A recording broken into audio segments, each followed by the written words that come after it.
Fake good one here, and eventually we will. Like, subscribe, share, comment, all that good stuff. Help promote and rank up my channel. I greatly appreciate all the views. I greatly appreciate all the comments. I want to hear your thoughts and opinions on this particular film. Today, we're going to be reviewing Bloody Hell, a 2020 film that's come out recently in 2021 on PVOD. It's a horror comedy, mystery, action, but mostly horror comedy. It is fairly entertaining. They're clocking in at only like 130 minutes.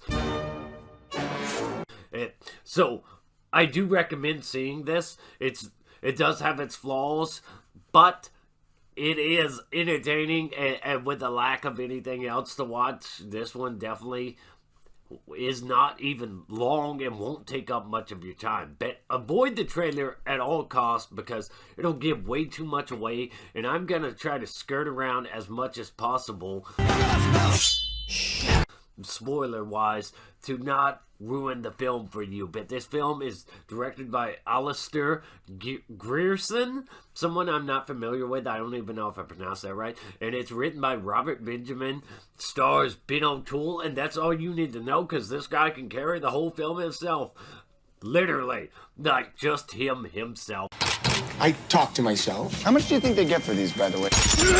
So the film is short, fast, pretty direct. Pacing-wise, the first act hits all the beats it needs to set up the story nice and neatly and establish everything about our lead, opening with a tease that pays off as we lean into the second act. It gives us a character to root for, but also question the nature of, the sanity of. And I've been known to overreact. The range of Ben O'Toole, from confident alpha male to emotional, fearful, the character could carry the entire film just by conversating with himself. There's mystery, there's thrills, there's laughs, blood, gore, hardcore action, ruthless and take no prisoners type. Kill them all. Taking a horror cliche like this and delivering it from an unusual perspective, it's thoroughly entertaining.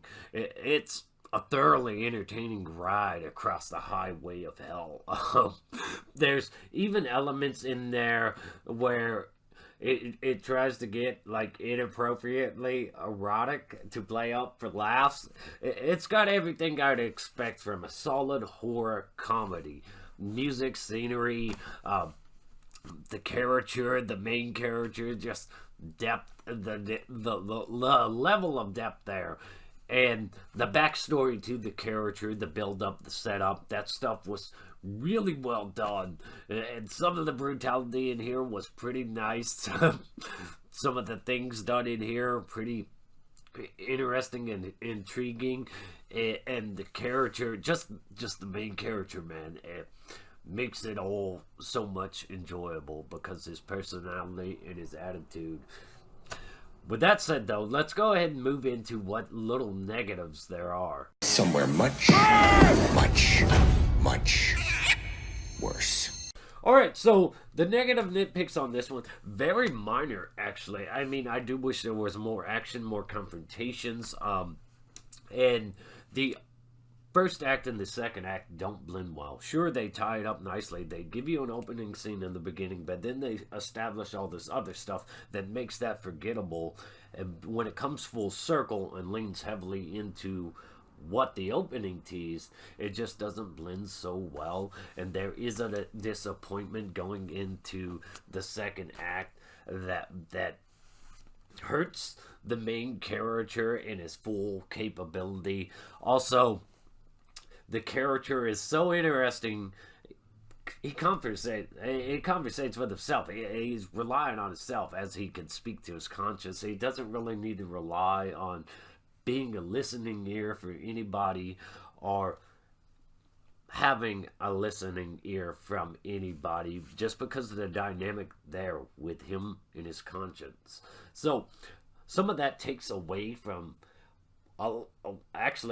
both two of these elements take away from just how interesting our main character is and just how capable he is, how self-reliant he is.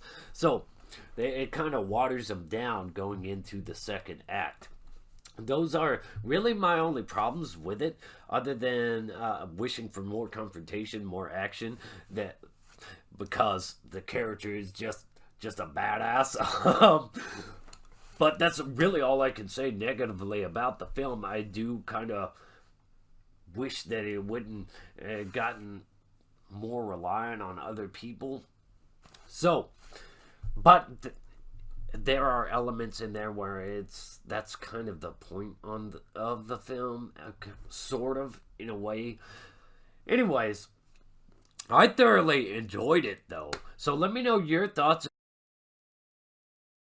So my final score on this one's actually a 6 out of 10. Yes, it's thoroughly entertaining. It's fast, short, sweet. No reason not to watch it because it's only an hour and 30 minutes. But it's not like extraordinary, even though it is an unusual perspective on a cliche horror trope, and it's handled very well, delivered very well. It's just there are things in there that water down the full capability and potential of how charismatic and awesome the main character is, and it kind of holds back the story from just going full blown, like, just amazing. Anyways, with that said, let me know your thoughts, your opinions. What do you...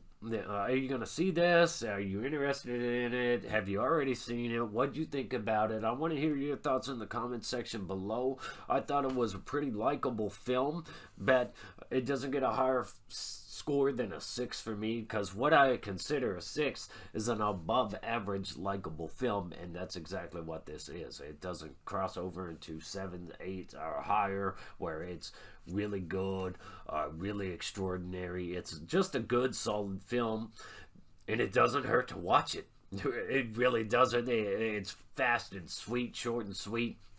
So check it out. If you haven't seen it, comment below. If you have, let me know what you thought of it. Stay awesome. Rock on.